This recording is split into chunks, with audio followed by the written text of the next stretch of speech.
When we are owners of a business and we're entrepreneurs, we're the founders, we infuse that business with our values. We start the business because we have a sense of purpose, even if it is, I want to be a millionaire. Okay. Welcome to Coach as Entrepreneur, the show for coaches building real businesses with systems, strategy, and heart. Build a system, serve your clients, and support your family. Today's guest is Francis Strickland, a business strategist who brings 30 years of global corporate leadership to the world of small and mid sized businesses. Francis, thank you so much for joining me today. I'm really excited to learn from you and to talk with you. David, thank you. Thank you for the opportunity. I'm just delighted to be here with you. Where are you calling in from today? I'm calling from a commune in Switzerland in the French section called Crissier. But for easy terms, I say near Geneva. Most people know that. You don't sound Swiss. Where are you from? I am from good old US of A.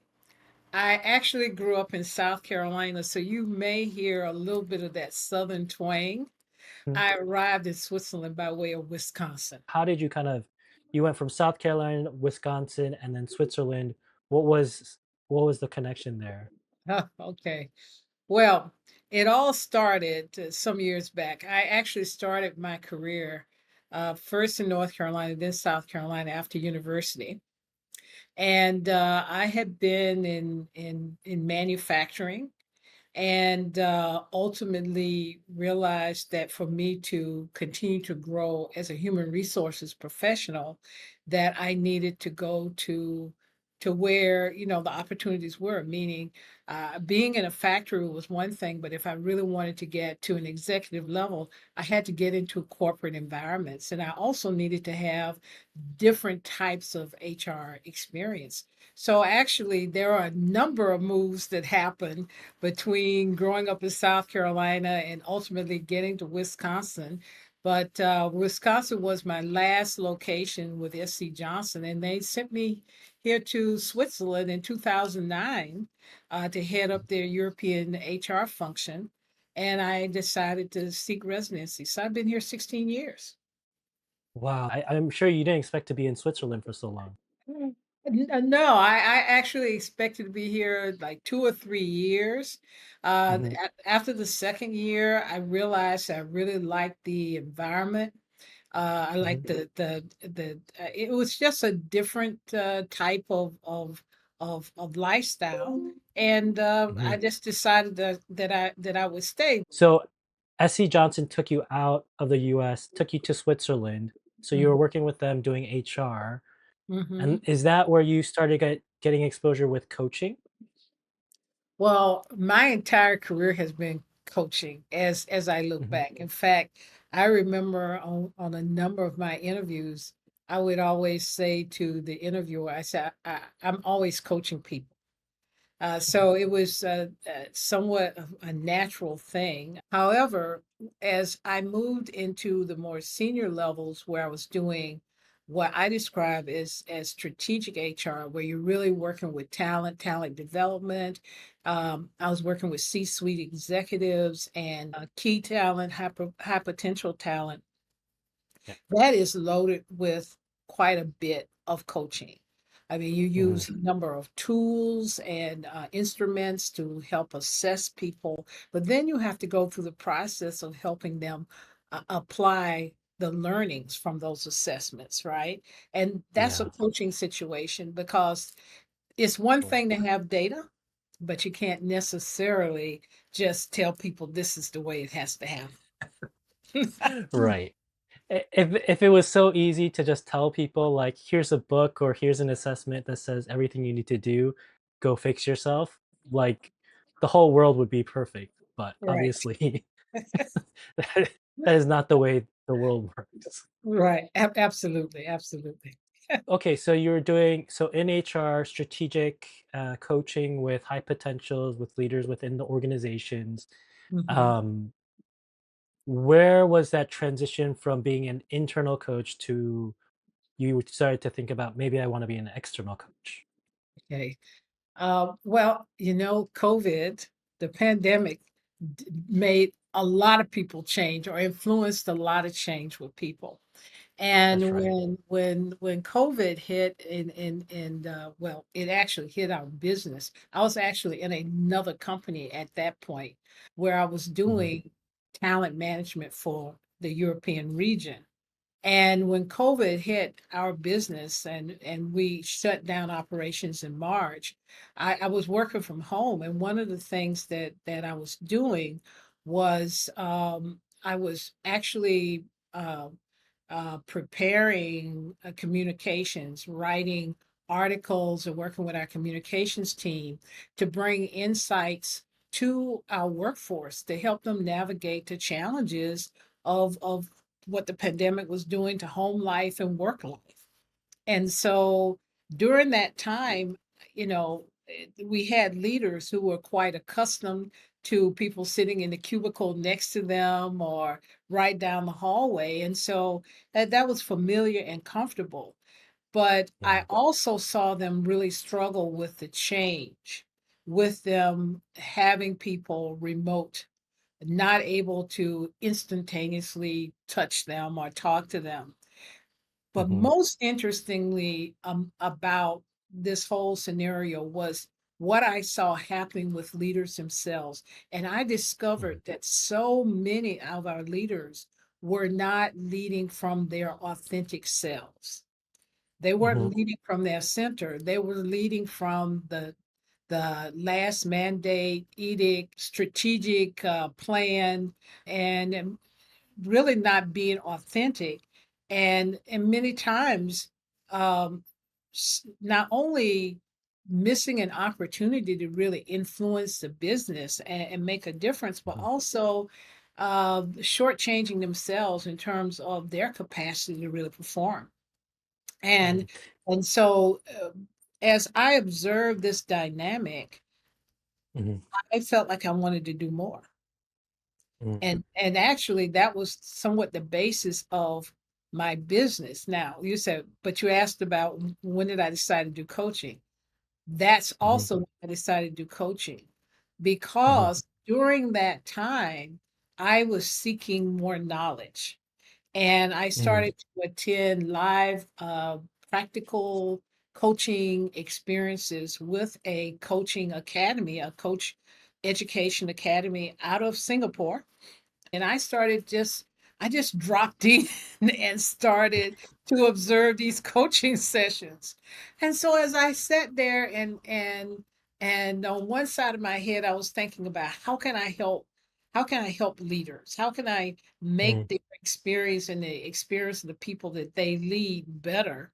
And out through the coaching sessions and watching this master coach, just I mean, he was masterful and how yeah. he was able to within 30 minutes get people with a big shift in their whole thinking.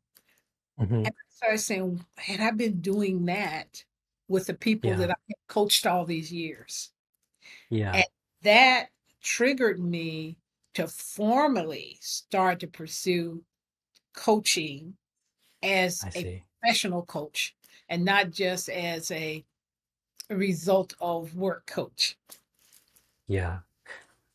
Just a couple of things to unpack there. So when you talk about the authentic self, can we kind of just unpack that a little bit just so that Sure. we're you and I, but also people who are listening are on the same page on what is the authentic self that you're talking about? I will talk about myself and then I don't have to worry about disclosing other people's business. Okay. So, as an HR professional, I mean, way early in my career, I read that the most demoralizing thing for a CEO was to have an HR partner who saw everything through their own personal experience because in those situations there's such a need for objectivity and clarity and helping leaders make the right choices. Well, I was quite early in my career when I read that, but what that meant to me is I didn't necessarily have my own feelings or thoughts about things. Mhm. And so, I would have, I would know the employment law behind it. I would know our policies and practices. I would have a very solid sense of what was right or wrong, or good or bad, or not helpful or helpful. But what I did realize that sometimes I was really subverting my own sense of self in that Mm. scenario. And I had not really developed a good way to deal with many times the conflicts that come up with the decisions that one has to make, knowing that it's in the interest of the business. Mhm. And then how you really feel. You have fears. You get Mm. angry. You're a human being. You don't leave yourself at the gate. You don't leave half of yourself at the gate and come in with the other half. And this is the work half. And Right. I realized in myself that I wasn't always authentic. And Mm. so what I wanted to do was, once I realized I hadn't been as authentic, and I worked through that, and I know I worked through it because my Myers-Briggs changed Mhm. from a pure ENTJ to something with an ESP. I mean, really lots of feelings in it. So when I made that shift, my Myers-Briggs actually did shift.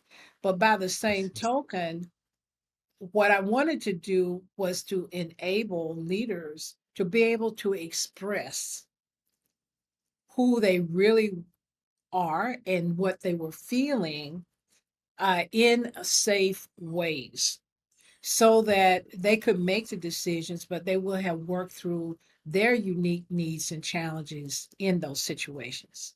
Thank you for making that clear. Just because, as I was talking with another coach, Hmm. it's we can use these words and terms which are we use in our daily vernacular, Right. but for other people who are listening, or I mean, even for you and me, we just might have a little bit different understanding of that. So you're watching these the coaching sessions with the coaching group in Singapore.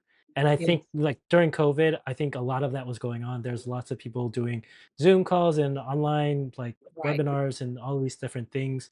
Um, and what you were saying about watching a masterful coach in a session, they're so good at picking up on the little things and then helping somebody to recognize, if it's like a limiting belief or if it's a statement that doesn't ring true to either their own values or to who they are, they're able to kind of isolate that and just help them to recognize the inconsistency of whatever it is that they're saying in that situation and bringing it able to kind of challenge them to think, well, you said you're this kind of person or you wanted to be this type of leader, but you said this contradicts what you said before. What are you going to do about it? And so I think, as you see that and you watch people who've been doing it for so long, it really you can recognize that. And for you saw that in yourself, right? Right. Right. And and this is the way this is the way it manifests when you're not masterful. Okay. Hmm. Your solution, Hmm. as the coach, your solution for for the person sitting in front of you. And it's this kind of like, I have the answer. You have to figure out what my answer is. Okay, so it Yeah. feels kind of powerful, but that's not really helpful at all. Okay.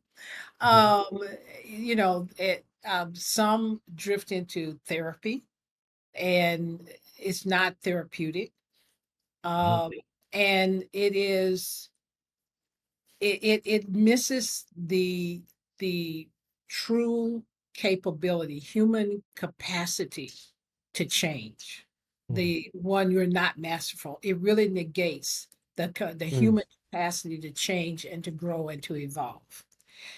As Yeah. a professional coach, and that's what I came to know, what I was observing, in those sessions as a professional coach. to come in and to be a mirror to Mm, really approach the person as they're being truly having the capacity. I just need to help them to see. That's a whole yeah. different space to be in. I think that's such an interesting point. I think it's one that's made often in coaching, but I'm just thinking about it in the terms of like when you're in school, when your teacher is teaching you something, and when you're doing an experiment and you finally like have that eureka moment of understanding, there is a fundamental difference in the way you internalize that knowledge. And I Right, think that's what coaches are doing, right? right, Instead of just teaching you or giving you the solution, they're helping you to come to that eureka moment of reflection and understanding about themselves or their situation so that they can actually internalize the change that needs to occur, right? right. And Absolutely. that it, it doesn't hit you in the same way as you have suddenly that like a realization that, oh, this is the thing, this is the problem that I've had. Right. Absolutely.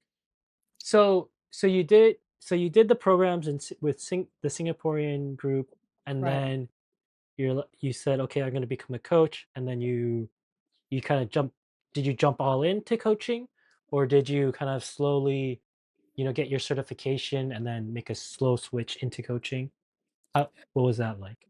Oh, what was that like? Once I signed up for the first level course, I went all the way through the master level certification coach training. And so I was nonstop in coach training from early 2021 until like 2023. As once I got through the first level and the second level, then I went into coach supervision, and I was Mm, working with new trainees, helping others coming along to develop their competency. mm, Meanwhile, I'm coaching people everywhere. It's almost like this saying that, if you have a hammer, then everything is a nail. I was just coaching everybody. But then I got this idea as I was starting my business is would I do pure coaching as a coaching practice, or would it become fundamental to my business consulting? And I mhm, said, oh, that presents a different opportunity. And mm, I actually start working on building the capacity to coach business owners and founders and entrepreneurs. Uh, mm, in addition to still working with leaders and professionals as mhm. their pros, but also integrating it into my business consulting. I love that because I think there's, leaders are leaders, and it doesn't matter if they're in corporate or a small business, you're still a leader. And the challenges that you face are Mhm. the scales might be different, but you're still also, as a leader, you're managing people and dealing with problems and problem solving, and you, it's just a different kind of context. Right. What has been different and rewarding about working with, professionals in corporate versus working with leaders in small business and entrepreneurs? Wow. Oh, wow. Well, you mentioned the context, and so of course, when in 9 times out of 10 in working with someone in a corporate setting, it's about how they grow or how they can grow in their career, or Mm, they need to develop certain skills or capacities, or they are in a program of sorts that's offering coaching, as I mentioned earlier, using instruments and it's expanding their understanding of themselves. mhm, That context makes an outcome it gets to be really outcome focused, Yeah. and and and and if not done well, it is more what I call horizontal learning. Hmm. Horizontal learning is for me professional development. Hmm. Okay. And so many times it's about building skills or competency or some other leadership way to understand something. Hmm. Whereas what I find in my business coaching so far, a lot of it is vertical Hmm. development or personal development.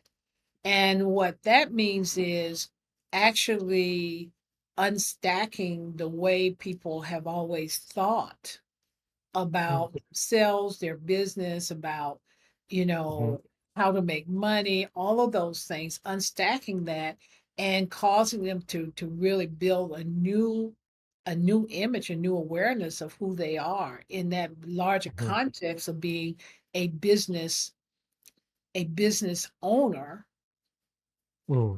versus being working in a business and being a member of the team. Yeah. For a majority of coaches to understand when they come into coaching, yes, you're going to work with people and help them to become better leaders and become better people. But if you're coming in and starting it up as as a solo, as in you're you're an entrepreneur by default. And so Right. you need to think about changing the whole dynamic of just, whatever your profession was before to becoming a coach. You have to you cannot just do focus on service delivery or this one area. You have to now think about the whole breadth of business, which is sales, marketing, and all of that. I did an online course and it was focused on adapt. It was strategic shifts for sustainable growth. I was actually doing it in concert with someone else, collaborating with another coach, and we chose adapt because that's exactly what has to happen Mhm. when a coach, when someone has says I'm going to have a coaching practice, they see I'm just going to be talking to people. I'm going to be talking to people and helping them solve their problems, but they do forget that they are running a business.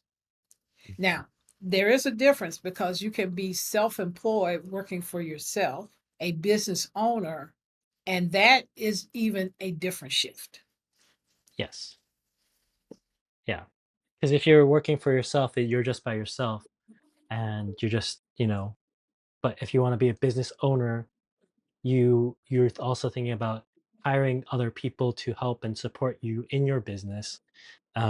Not necessarily coaching, but you could have an administrator or someone helping with operational stuff or tech. The sky's the limit when we start to go down that rabbit Sure, hole. But sure. that's definitely, yeah, also different ways of thinking. In coaching, you don't just coach the professional for whatever profession that they're in. You're actually coaching a person holistically, because you can't coach a professional and just their skill without coaching the whole person. So in totality, right?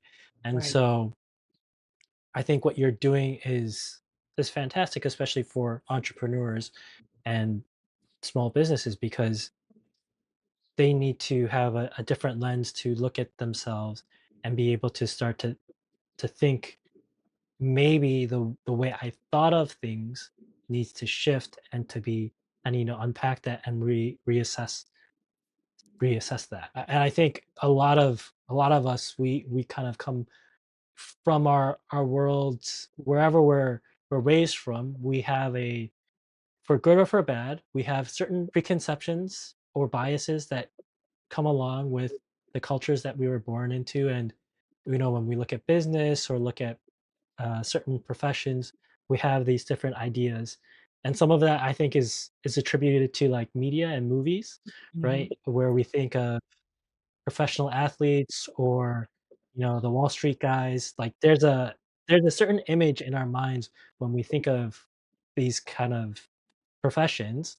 Right. Um, and I think we need to learn if we're the professional who's actually in there, we know that's just a caricature of a real life.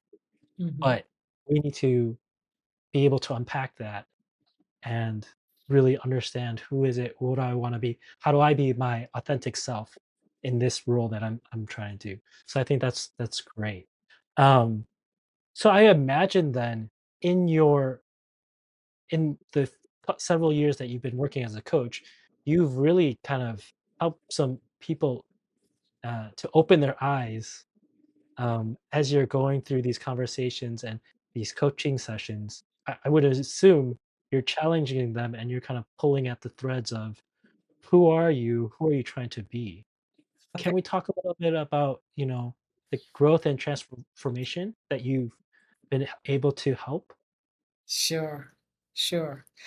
And I will say, one of the nice things about this journey that I've been on, that I've had my feet in two camps. I've had it Mm, in the on the business side, entrepreneurial side, helping entrepreneurs, and mm, I still have my feet in corporate situations working with leaders. So mhm. I'll be able to draw from both and just tell you a little Yeah, bit about some of the good and the successes, as well as some of, okay, not successes, because you have both, okay? of course. So I have a particular person in mind, an incredible woman who had been in a very different line of work, and one day she decided she wanted to be a coach. And she embarked on her own development and ultimately got her business started. And in that first year, she made over $1 million. Wow. Okay, in this particular coaching venue, a methodology. So she was Okay. very successful. And but there is something about having success or getting a level of success without the foundation or without the partnership that Mhm, may be needed to help a person really understand the ins and outs of running a business. So mm, this phenomenal year in revenues, she encountered some real difficulties. mm, Tax planning, all of the financial things that happen, and mhm, so that kind of set her back. mm. Okay. And then ultimately, she was able to recover and then, kind of normalized about a half a million a year, which is really a good steady income. And Yeah. then ultimately said, I'm going to go corporate. Okay. So, and what she Okay. decided to do was to go out and hire people, and hire Oh. operations leader, a marketing person, a person to do Okay. sales. They developed a sales process that Mm, primarily built off of getting champions and selling through people, and just a lot of creative ideas. But mhm, she drew these people she didn't draw these people from an entrepreneurial skill set. She drew them from corporate environments, in some cases, pretty good, pretty large sized businesses. She brings in mhm, a marketer that had a great reputation coming from a whole different stream, and the mhm, salesperson likewise. mhm, And so one night, we were having this conversation, and I could just tell she was in distress.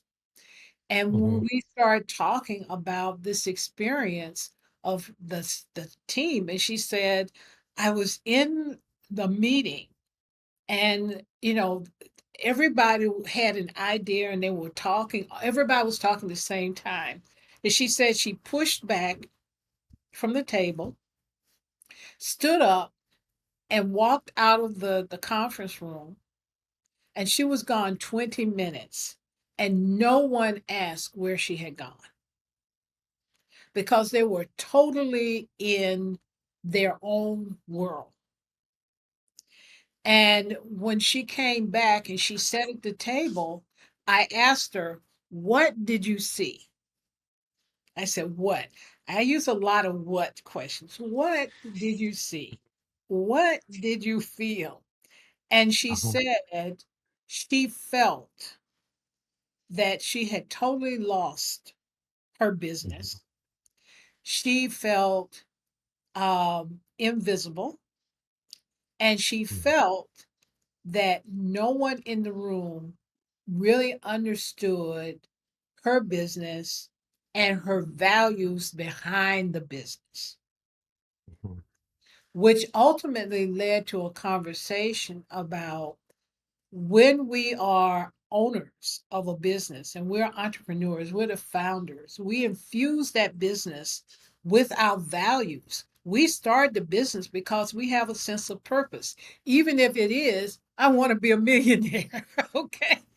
All right. Sure. That means Yeah. something. To your point, you say we have a caricature of what it means, from TV, film, what it looks Yeah. like. Even if I want to be a millionaire, there is Yeah. a sense of purpose, and that is you. That is who you're becoming or who you have become. Mm. And so we had a conversation about how the very foundation of any expansion starts Mm. from values. Who you Mhm. become, who who you want to become, what your Mhm. business stands for, and what it is to be as it relates to that purpose. Start with Mm. the values, and Mm. then any choice of people, any choice of anything you do is aligned with those values to move you toward Mm. those values. And Yeah. to not doubt because you feel this way about your business, not to doubt, not to think is Mm. wrong. If you want to think something different, get a coach to help you see yourself differently. But the Mhm. reality is, it's not right or wrong. It's your values, it's who you are. Mm. That awakening, and to your point, what happened? That awakening was she cleaned house. Yeah. Everybody left except her and her husband. They were back to Mhm. square one. Yeah. But it was the best thing that she could have done. Yeah. When you're in a small business, the way you need to operate is very different from a corporate perspective. Corporate's perspective, you've got a lot of money behind you, but you Right, also have like systems and processes. You have a machine behind you as well. right. Whereas when you're running corp like small business, you have to be agile, you have to really be aligned. And especially when you're in a small business, like it's not impossible, but it's very difficult to bring on a lot of people at one time and making sure they're all aligned with your values and really understand what you're trying to do and to be in lockstep, to be in sync, to move the organization, even if a small one, together. It's very hard to like find somebody who you can really like align with that understands what you're trying to do, complements you, and then can work with you. But then to find a small group of people who are like that is it takes time. So, I mean, there were times when she was in tears. She felt guilty. That was the other thing. There was guilt associated with having made those decisions and Mhm. how she could have been so wrong. But I Mhm. said, hey, it happens to everyone. First of all, to your point, you said it takes time. You have to think about the values, what type of person, the profile. You have to think about how you're going to onboard them and really to test their alignment and see, to Mhm. really be sure that they are aligned. You know, who's going to be your right hand person in that next step? Is that the person that Yeah. you're going for? So there are a lot of moving pieces in making those choices. And this is why I would tell anyone who says, I'm ready to scale, is I'm really saying, what does that mean? Because scaling is not something that you just go out and get more leads and close more sales, and you go Yeah. from 25,000 a year to 250,000 in 2 or 3 months, and voila, you got this Yeah. business. It just doesn't work that way. And see, this is Yeah. the thing that happens. As coaches, we see these highly successful high-end coaches, and they Mhm. are saying they're making X, but they have been at it for years, and they have a machine. They have a Yeah. machine that's driving it, and they Yeah. actually are very, very clear on what their values are and what it looks like to be in their organization. Yeah. And the important thing is that you're saying is they've been doing it for years. So they started with a small team and they built and grow, but it's not overnight. Like the overnight success is not overnight. It's a lot of trial and error and hiring somebody and maybe firing somebody and then, building the team slowly because if your core team and your core leadership isn't aligned with you and then you try to scale, you're going to have you're more than likely going to have problems and then something will explode somewhere. You want to make sure you have your own processes and systems set up before start bringing a whole bunch of people and trying to scale your business. And also, I think what is important too, and I don't know if the person you're talking about did this or not, but it's what is it that you want your life to be in the next 3 to 5 years? Because if you have a coaching business where it's like you and like maybe 3 or 4 people, that then that you can still do a significant business with that, but the level of stress is significantly less than you have like a team of like 10 or 20. And it sounds like she had a team of like maybe 10 or 15 maybe. Mhm, As I build my own business and think about like, yeah, what do I want my business to be like, and how do I build a business where I can take 2 weeks off without having to be tethered to my computer? What does scale look like? Does scale mhm. look like, having 20 people working for me? I think that's a really important question to ask yourself as you're trying to think about what is scale and what does this business look like for yourself. Absolutely. Let's talk a little bit about your business currently. Are you solo or are you working with do you have a small team with you? How are you doing that right now? I have a small team Mhm. of resources that are Okay. virtual to me. Mhm. But Yes. fundamentally, when someone works with Verily, they are working with me. I Mhm. am the primary consultant.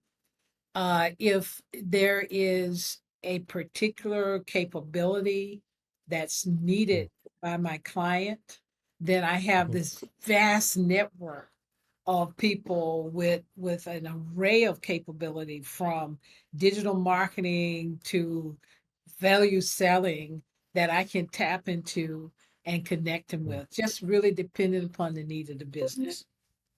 Okay. Yeah. And in terms of your business, when it came to like setting up your business and how you're managing it now, Mhm. um, what were kind of the fundamental things that you felt like you needed to have set and to think about as you were building out your core business? Okay. Now that's a good question because I coach people totally different than the way I started. Mhm. Because when I started, I thought I needed to have a website and have it all set up. I got an excellent branding house to work with me. Mhm. But now that I've gone through it, I would say make that website or that landing page a little bit further into the process, but get Mhm. very, very clear who it is you're going to serve, why you want to serve them, and what is the value that you create and how you Mhm. get it to them. Mhm. That is fundamental. Yes.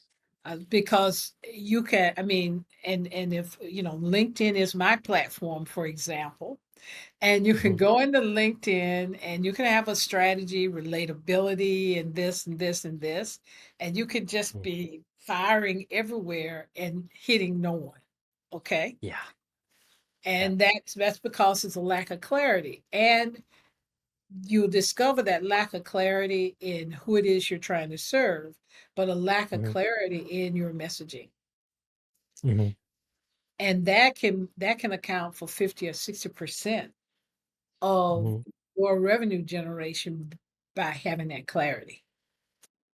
What you're saying is really true because you don't have clarity in your messaging or who you want to work with or what you deliver or the ROI that people get with working with you, that when you start to build out your website you struggle with what content do you put on the website in the first place, right? And then you pay somebody to build your website or you try to build it yourself, but then you spend too much time building it, but then you realize the content is not right because it's not clear, and then you push people there anyways, but then they're not converting because the message is wrong, so they don't connect with it. A website, you need a very clear landing page where you clarify like who you are, what you do, what people are going to get out of working with you, testimonials, and then a clear way to engage with you in your business. Yeah. Um, get clear on your message, the value.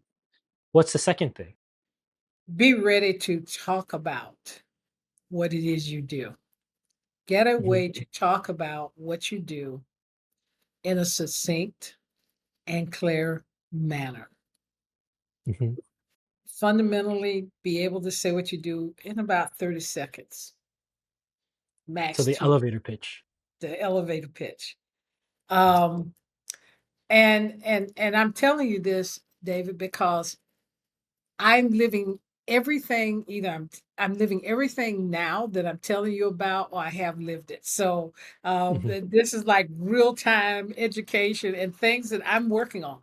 So I want to be Yeah. transparent, things that I'm working on. Yeah. So take for example, I started working on my messaging again Mhm. in December of last Mm. year.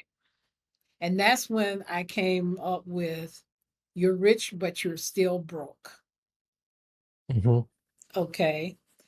And that was the beginning of a massive turnaround in engagement for me on LinkedIn. 'Cause Mm. it resonated. People they could get it.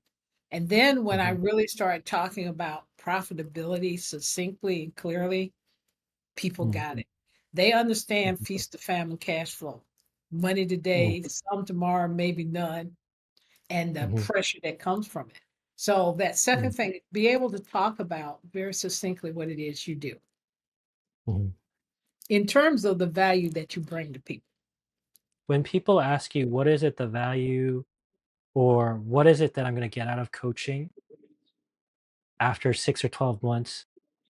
What do you tell people? Do you have a document for that? Or what do you say to a leader who says, Francis, I want to work with you, but I don't really understand what I'm going to get at the end of this, uh, 6 or 12 months. What do you tell them? That starts with that initial conversation with them. Mhm. Okay. So I know what value I help bring clarity. You feel a sense of clarity about your own purpose, who you are, and your ability to impact real time your your leadership experience, the impact you're having on business, et cetera, et cetera. Mhm. However, that's kind of a holistic way of what I bring. That Yeah. conversation that one has where you're asking them uh, a simple question about what's going well. Mhm. 9 times out of 10, what you get is what's not going well. Mhm. That's just human nature. We kind of go in. So they talk about what's not going well. That Yeah. is a feast. That is truly a feast, a gift, Mhm. because then I have my uh values impact that I can bring by working with Yeah. someone. But now I actually have the meat in the sandwich because it's those Mhm. things that's not going well. And to Mhm. integrate, that's what I tell them. A Mhm. sandwich of you're experiencing this, how would it feel for you not to be experiencing that? What positive difference would that make? So it's creating that sandwich with the meat from what's not going well.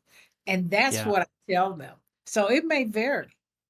In Yeah. fact, I rarely ever start with a sheet of paper or one pager. I bringing that up because I think that again, like the I wonder how many coaches can clearly articulate. One thing is like the messaging of what you're doing, but clearly articulating again, like what's what's the outcome after this period of time that you work with a leader is because everyone it's business, right? So what's the ROI, what's the return on investment of doing this? If I'm spending you know 6 or 12 sessions with you at 60 90 minutes, what's going to come out of that? And I think what again, it's clarity of message, right? When you work with me, this is what you're going to get. After you work with me for this X period of time, this is what's going to happen to you.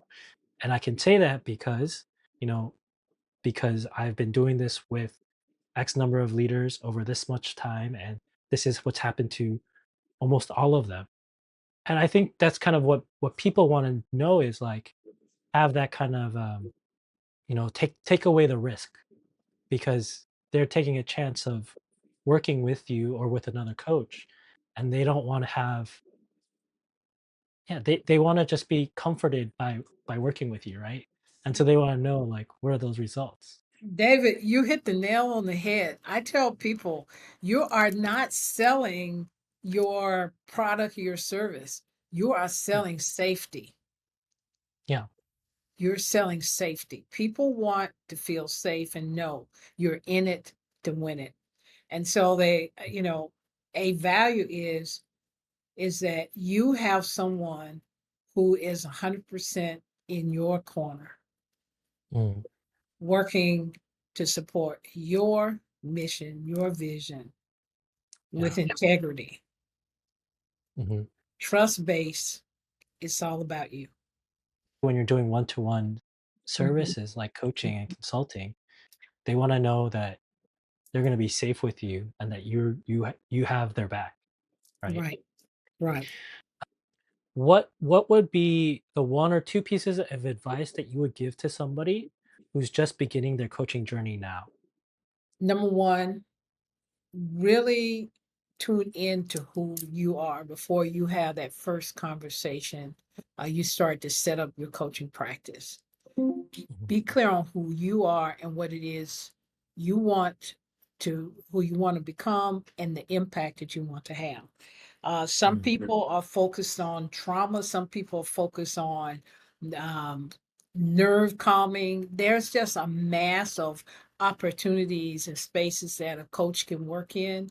Be mm, clear on what it is you want to do and the difference you want to make. I think that's essential. okay, good, thank you. And you were mentioning that in December you started kind of working on your messaging and tweaking that. Um, so I would love to hear what do you have in store for your future? What are you what are the next things that you're planning for your coaching business? Mm. One, I want to build a community. There is a slew of people who are desperate for honest, straightforward information for them to have a great foundation for getting started. This whole area of adapting, the things that they have no idea exist, and then they get blindsided. I like to build a community where people can access that information easily. I call it a low Mm. entry but high impact, because not only are they getting that one-on-one time with me, but they get to be part of other people that Mm. are similarly situated, and they can continue to learn. So I really would like to build a community for my business in that regard. And I think you would be able to make such a great impact just by creating more visibility for yourself and being able to create that community. I think I could see how you can just change so many more lives. And I think that's also why I'm doing this podcast too, is because I think that coaches and coaching is so powerful, so impactful. But for coaches, a lot of coaches kind of burn out and they're not able to continue building their businesses. And so I hope that through these conversations with other coaches, that newer coaches or coaches who are still struggling to make it work can learn and understand and realize, what are the things that they need to do to be able to grow and build a successful business, not just for themselves, but for the leaders and for their own families. So Sure. thank you so much. Thank you so much, Francis, for your time. I really appreciate it. I just hope you have a wonderful day. Thank you so much, David. It has been my real pleasure, and I certainly hope it makes a difference for your audience and even for you. So thank you so much.